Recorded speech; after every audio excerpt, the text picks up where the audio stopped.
when I went to some of your meetings, I know you mentioned your Muslim friends and Sikh friends that would support you and would sponsor your events when others would pull away because of the pressure put on by the left. And one of the sponsors is Bow Valley Credit Union. And one of the things I liked hearing about Bow Valley Credit Union when Brett, I think, was the gentleman that was speaking on behalf of Bow Valley Credit Union at these events, was that they actually invest in gold and silver. And this is something I know that you're really into, and I'm a little bit of a nerd about it as well. So I'd love to chat about that and encourage people. Let's get into the precious metals conversation.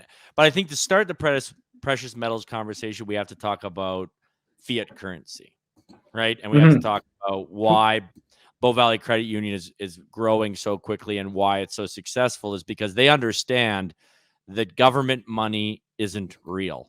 And people get really mad at me for saying that. And I've had even some of the people I respect most in the world say, well, if we don't use fiat currency, the economy is going to collapse. And there are arguments to be made for why government money has been, quote unquote, more effective. But the problem actually isn't the technology. And maybe I'll go back a little bit for your viewers. Fiat currency means fiat means by order. So governments can just create money out of nothing. And that's called, quote unquote, printing money.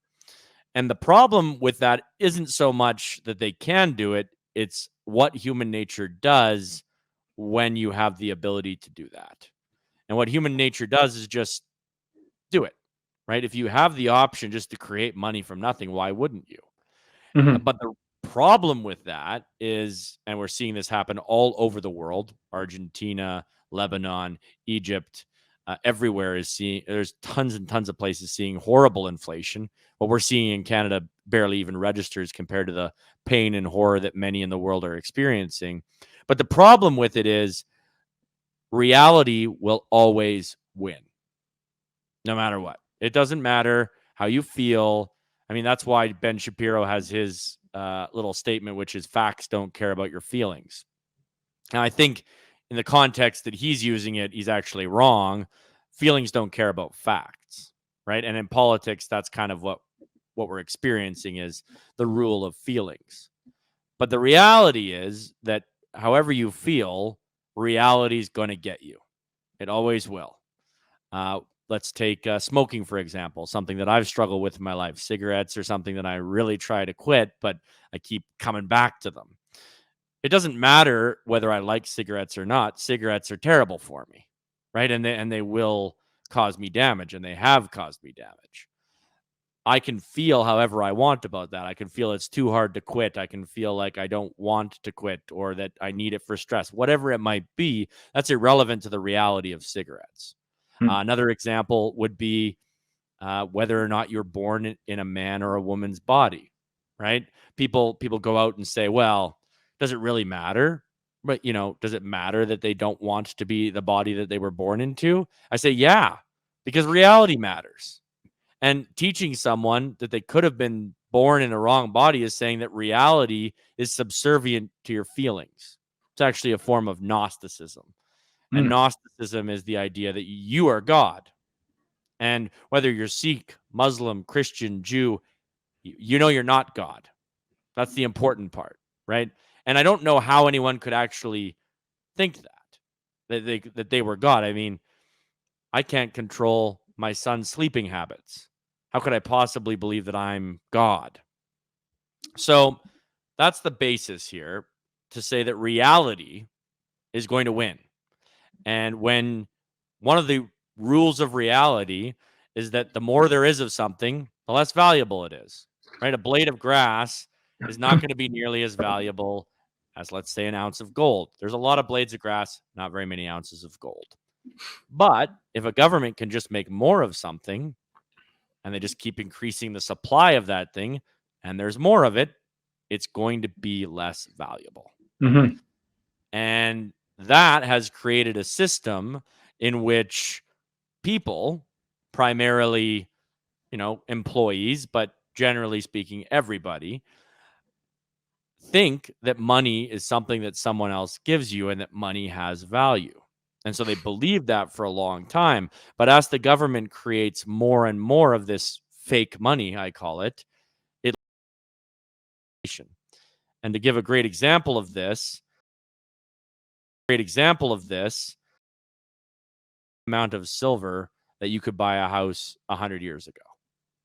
You could not do the same.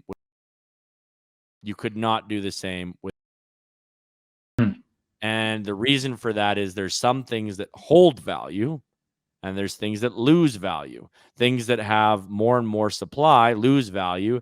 Things that kind of keep the same supply hold value.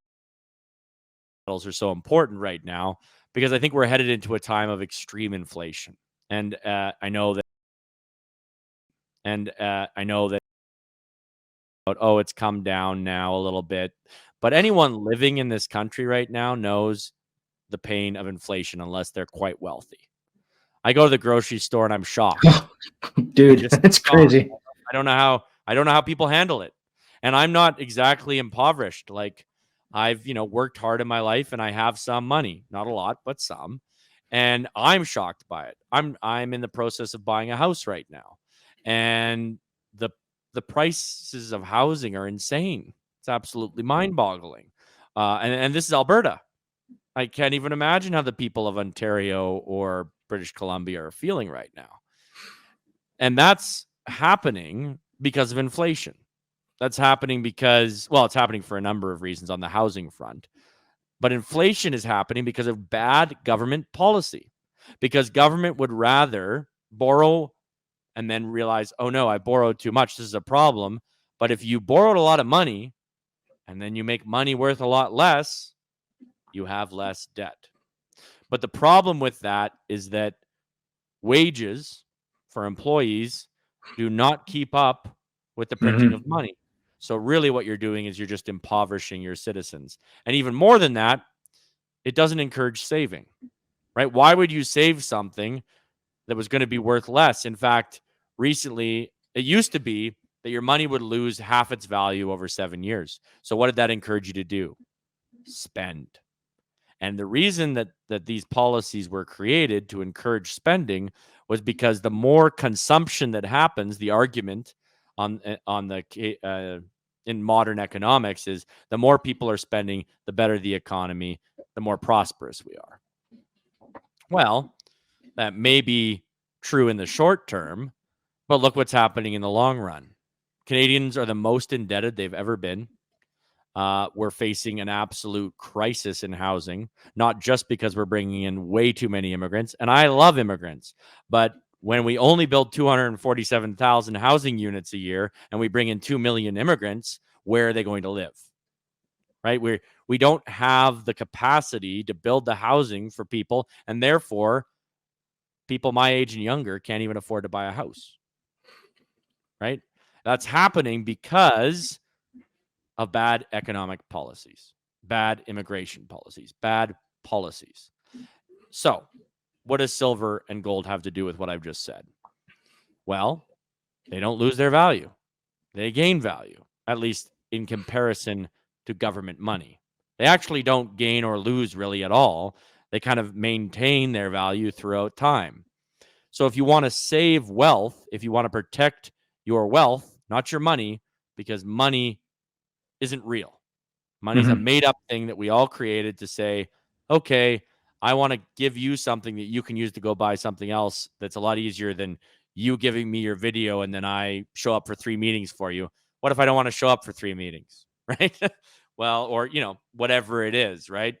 We can't really barter in the services that you and I provide necessarily, but it's a lot easier if I give you money or you give me money. That's why we created it. It's a technology that humans created.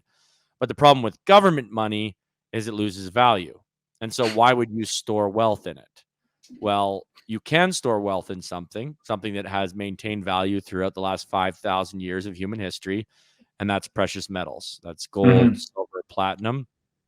So I am increasingly becoming a massive advocate to get as much of your wealth into one of 3 things for the future. And this is the advice that I would give to people. Now, I'm not a financial advisor, so don't disclaimer.